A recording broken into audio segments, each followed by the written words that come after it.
Weight gain की diet तो आपने बता दी, लेकिन हमसे तो ज़्यादा खाया ही नहीं जाता। जैसे ही ज़्यादा खाना शुरू करते हैं तो स्टोमिक इश्यूज होना शुरू हो जाते हैं। इसका कोई सोल्यूशन बता दे।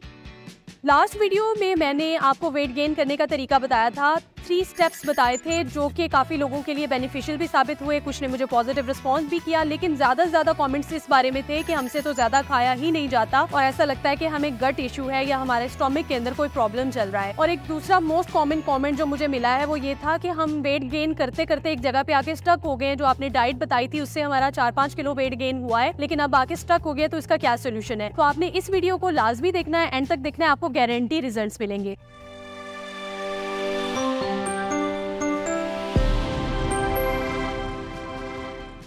द फर्स्ट क्वेश्चन वाज कि स्टोमिक इस काबिल ही नहीं है कि हम ज्यादा खा सके। इसमें मेरा कमेंट ये था कि अगर आपको कोई गट का इशू है या कोई स्टोमिक का इशू आपको फील हो रहा है तो आप किसी गैस्ट्रोएंटरोलॉजिस्ट को लाजमी चेक कराएं, क्योंकि अक्सर लोगों में एच पाइलोरी एक बैक्टीरिया होता है जो कि पाया जाता है, जिसकी वजह से ब्लोटिंग रहती है, ज्यादा खाने का दिल नहीं करता, हर टाइम आप नॉक्शियस फील करते हैं, वॉमिटिंग आती है, थोड़ा सा भी एक्स्ट्रा खा लें या बाहर से खा लें तो फौरन से पेट खराब हो जाता है, लूज मोशंस लग जाते हैं, गैसी फीलिंग्स आती हैं। तो सबसे पहले आपका गट इवैल्यूएशन बहुत इंपॉर्टेंट है। अगर गैस्ट्रोएंटरोलॉजिस्ट ने आपको ओके का बटन दे दिया है तो फिर आप अपनी वेट गेन की डाइट स्टार्ट कर सकते हैं। और दूसरा इशू ये है कि ज्यादा खाया नहीं जाता। तो ज्यादा खाया आपसे इसलिए नहीं जाता है कि आपका स्टोमिक का साइज ये वाला है, इतना सुकड़ा हुआ अगर आपका स्टोमिक का साइज है तो आप इतना सा खाना बिल्कुल नहीं खा पाएंगे। अब इतने से मैदे के अंदर आप इतनी कैलोरीज नहीं फुल कर सकते हैं जो कि आपकी बॉडी की रिक्वायरमेंट है। मैदे का फिल हो जाना इसका ये मतलब नहीं होता कि आपने अपनी बॉडी की रिक्वायरमेंट को पूरा कर लिया है। इसलिए बहुत इंपॉर्टेंट है कि आपने अपनी बॉडी की रिक्वायरमेंट को पूरा करना है। और बॉडी की रिक्वायरमेंट को पूरा करने के लिए, जैसे कि मैंने लास्ट वीडियो में बताया था, कि आपने अपने स्टोमिक साइज को नॉर्मल करना है और ग्रेजुअली करना है, एक रात में कभी भी नहीं होगा। अब बहुत से लोगों ने ये मिस्टेक की कि जैसे ही मैंने डाइट बताई उन्होंने सेम टू सेम डाइट उसी दिन फॉलो करना शुरू हो गई और रात को उनको जो है वो नॉशियस फीलिंग्स आ रही थी, उनसे खाया नहीं जा रहा था। तो ऐसा मैंने पहले ही बताया था कि आपने ग्रेजुअली इंक्रीज करना है, फ्यू बाइट्स इंक्रीज करना है, क्योंकि अगर मैदा एक ऑर्गन है,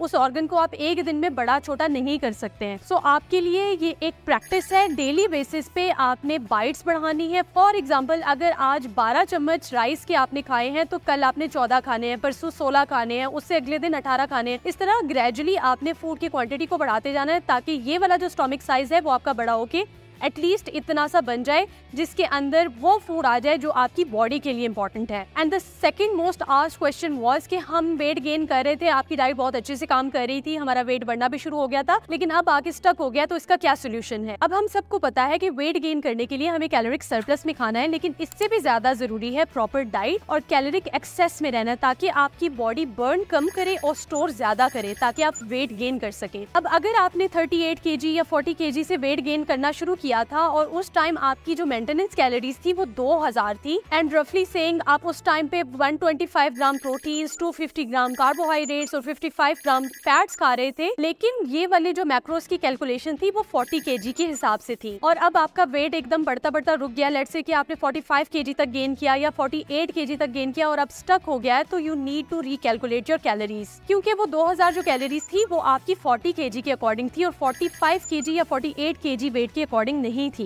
सबसे पहला काम आपने ये करना है कि आपने दोबारा से रिकैलकुलेशन करनी है। अगर उस टाइम पे आपकी कैलोरीज 2000 थी तो अभी हो सकता है आपकी कैलोरीज 2400 हो गई हूँ। तो अभी तक अगर आप 2000 कैलोरीज खा रहे हैं तो इट मीन्स कि आप कैलोरिक डिफिसिट में खा रहे हैं, क्योंकि वो वाली कैलोरीज आपकी 40 kg के अकॉर्डिंग थी और 45 या 48 kg के अकॉर्डिंग थी ही नहीं। So you need to recalculate calories और प्रोबेबली आपकी जो कैलोरीज की रिक्वायरमेंट है 24 से 2500 कैलोरीज तक जा पहुंची है। Need to recalculate your proteins, your carbs, your fats and calories. So आपने इन्हीं कैलोरीज के अकॉर्डिंग अब खाना स्टार्ट करना है, आपको गारंटी रिजल्ट्स आना शुरू हो जाएंगे। और अगर आप मेरी वीडियोस को पसंद करते हैं और चाहते हैं कि मजीद इस तरह की वीडियो बने तो कमेंट बॉक्स में लाजमी बताइएगा। चैनल को सब्सक्राइब करें, दूसरों के साथ शेयर करें and do follow for more interesting content like this.